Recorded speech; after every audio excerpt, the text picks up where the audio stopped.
हाय, good morning. स्वागत है आप सभी का फिर से एक बार मेरे यूट्यूब चैनल पे। आज मैं लखनऊ के अंदर ही आया हूँ एक पार्क में। इस पार्क का नाम है काशीराम स्मारक स्थल, और अगर इसको शुद्ध शब्दों में बोला जाए तो मान्यवर श्री काशीराम जी स्मारक स्थल। तो ये लखनऊ में ही है और लखनऊ के वीआईपी रोड पे है, जो कि पहले इसको जेल रोड भी कहा जाता था, क्योंकि ये जो पार्क जिस जगह पे बना हुआ है, यानी ये पूरा पार्क का एरिया जो है, मेरे पीछे हाथियाँ भी दिख रही होंगी और ये पार्क का बड़ा सा हिस्सा भी दिख रहा होगा। तो ये पार्क जिस जगह पे बना हुआ है, यहाँ पे जेल था पहले।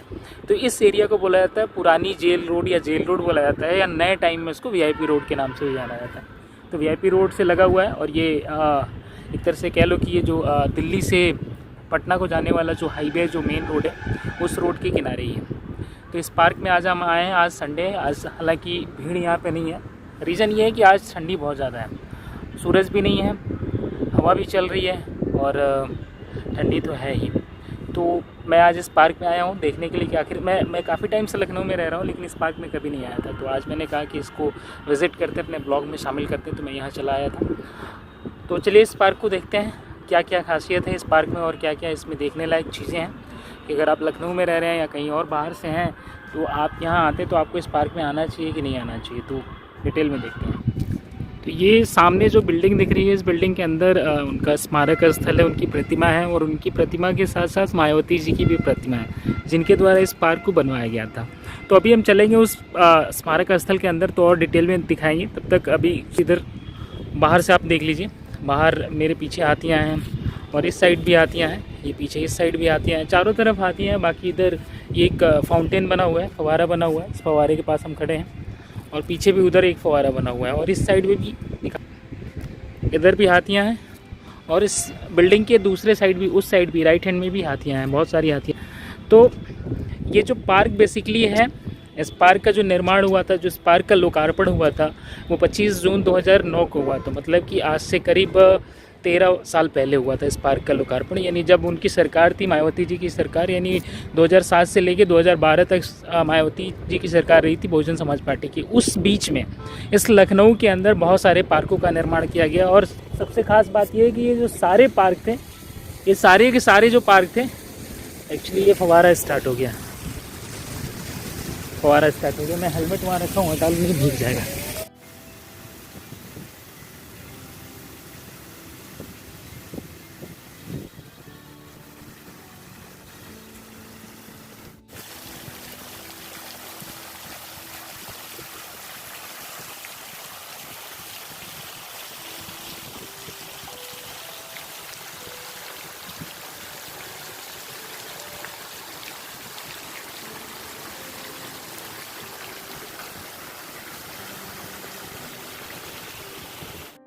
तो जैसा कि मैं बता रहा था, अभी कहानी बता रहा था इस पार्क के निर्माण की। तो ये पार्क का निर्माण तो हुआ था, लेकिन इसके साथ साथ, यानी जब मायावती जी की सरकार थी, बहुजन समाज पार्टी की सरकार जब 2007 से 2012 के बीच में थी उत्तर प्रदेश में, उस बीच लखनऊ सहित दूसरे शहरों में भी बहुत सारे पार्कों के निर्माण किए गए उनकी सरकार द्वारा।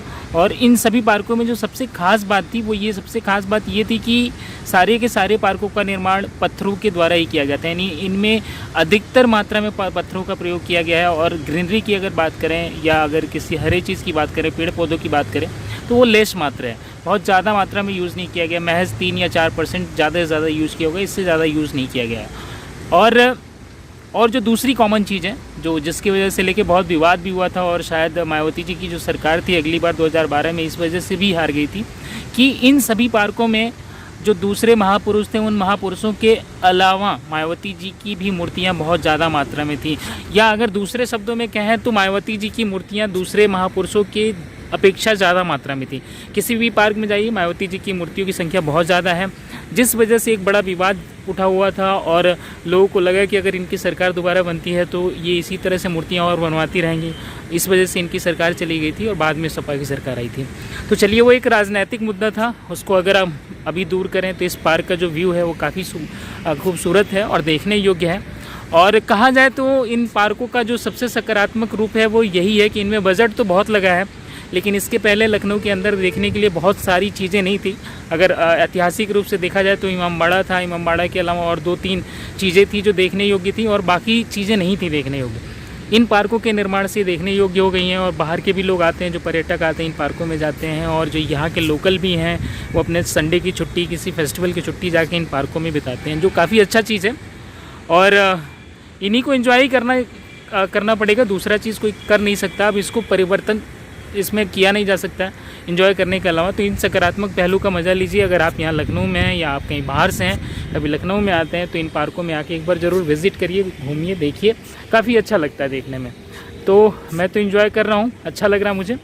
बाकी अभी मैं इस स्मारक के अंदर चलता हूँ, तो वहाँ पे डिटेलिंग कर देंगे, थोड़ा सा अंदर क्या क्या चीज़ें वो दिखा देंगे। तो आप वीडियो में बने रहिए, पूरा वीडियो देखिए, काफ़ी अच्छा भी लगेगा। व्यू तो अच्छा आ ही रहा है और थोड़ी सी जानकारी भी आपको मिल जाएगी यहाँ के बारे में, इस पार्क के बारे में, या अगर कभी आप लखनऊ आते हैं तो इन सारी चीज़ों को देख सकते हैं।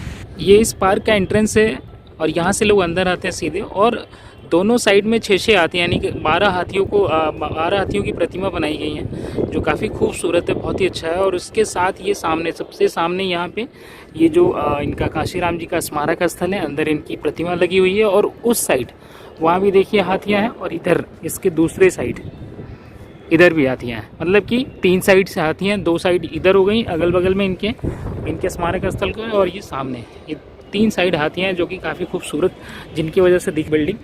और ये पूरा स्मारक स्थल जो है ना, इन हाथियों के जो जिस क्रम से लगाया गया और जिस तरह से व्यवस्थित किया गया, उस वजह से देखने में ये काफ़ी खूबसूरत लग रहा है ये जगह।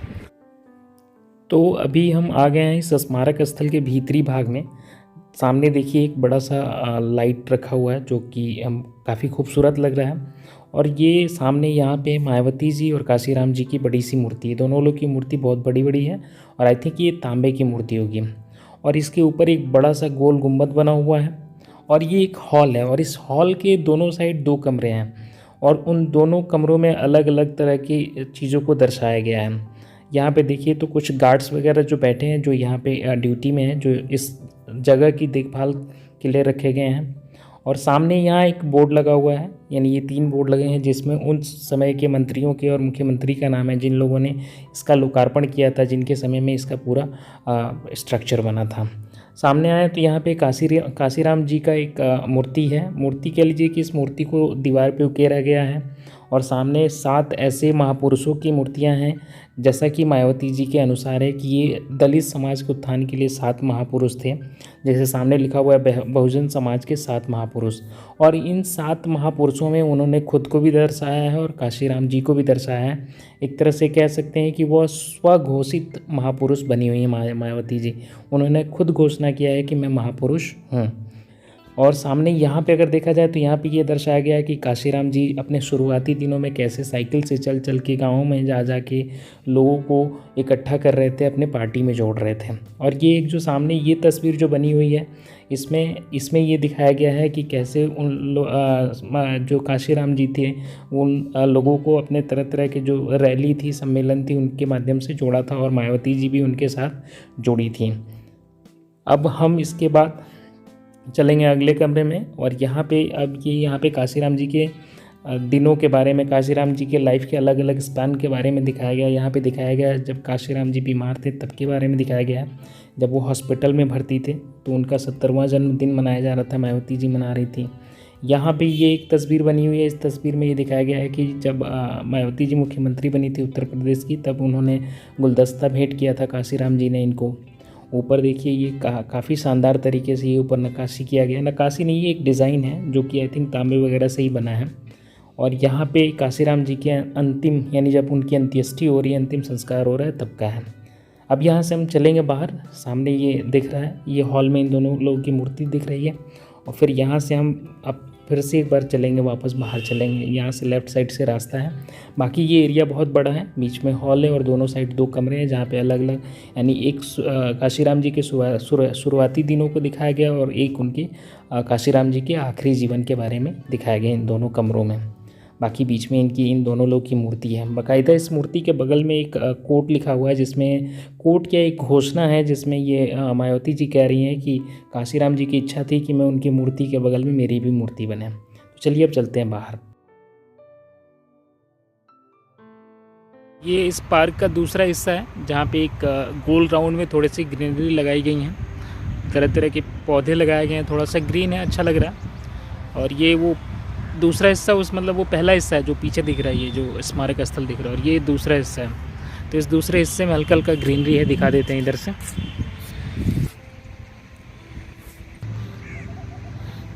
तो ये हैं कुछ कैक्टस वगैरह के पौधे लगाए गए हैं यहाँ पे। और उधर वो फर्स्ट हिस्सा है जहाँ स्मारक स्थल बना हुआ है, और ये सेकंड पार्ट है जहाँ मैं अभी खड़ा हूँ, और ये ग्रीनरी यहाँ की है।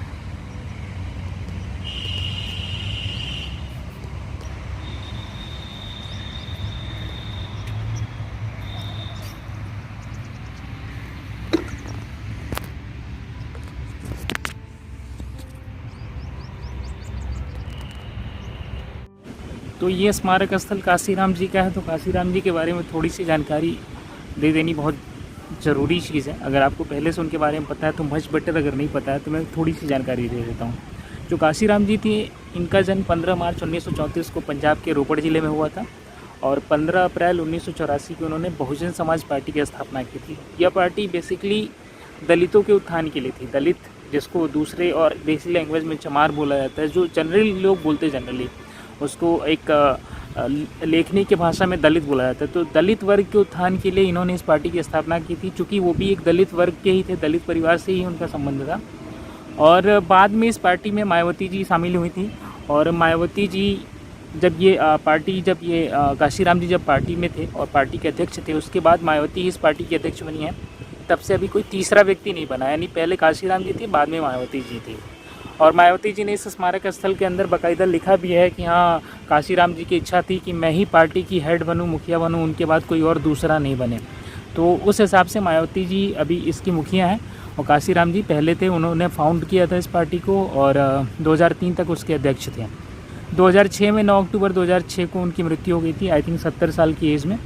और तब से ये मुखिया हैं, और इस पार्टी से मुख्यमंत्री भी रही, और मुख्यमंत्री रहते हुए इन्होंने 2007 से 2012 के बीच में इसका निर्माण करवाया था। तो काशीराम जी के बारे में ये डिटेल हो गया। वो 2 बार सांसद भी बने थे, यानी MP रहे थे, मेंबर ऑफ पार्लियामेंट भी रह चुके थे।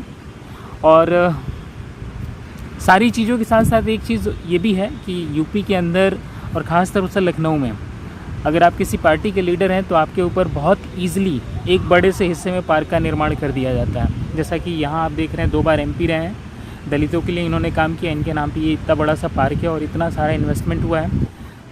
गोमती नगर में आप जाएंगे तो एक जनेश्वर मिश्र पार्क है, जो समाजवादी पार्टी के द्वारा जिस पार्क का निर्माण करवाया गया था, उनको समाजवादी पार्टी वाले छोटे लोहिया बोलते हैं। और एक बड़ा सा पार्क, मतलब कि ऐसा कहा जाता है, ऐसा क्लेम किया जाता है कि एशिया का सबसे बड़ा पार्क है, 367 एकड़ में बना हुआ है वो। तो वो भी एक राजनेता के ऊपर बना हुआ है। चूँकि आज बड़ा एक कोइंसिडेंस है, आज सुभाष चंद्र बोस जी का जन्मदिन है, और जो हमारे स्वतंत्रता में, भारत की स्वतंत्रता में बहुत अहम योगदान निभाए थे, उनके ऊपर लखनऊ में इतना बड़ा कोई पार्क नहीं है। और मुझे जहाँ तक लग रहा है पूरे इंडिया में किसी इतने बड़े पार्क का नाम सुभाष चंद्र बोस जी के ऊपर नहीं होगा। ये दुर्भाग्य है देश का। बाकी चलिए, पार्क को एंजॉय कीजिए। तो इसके साथ ही मैं इस ब्लॉग को अब यहीं पे समाप्त कर रहा हूँ। आपको ये यात्रा कैसी लगी, ये ब्लॉग कैसा लगा, आप अपनी राय कमेंट बॉक्स में जाकर दे सकते हैं। और अगर आप यहाँ तक पहुँच चुके हैं तो आपको ये चैनल ज़रूर अच्छा लग रहा होगा, ये वीडियो ज़रूर अच्छा लग रहा होगा, तो चैनल को ज़रूर सब्सक्राइब कर लीजिए। And thanks for watching, bye.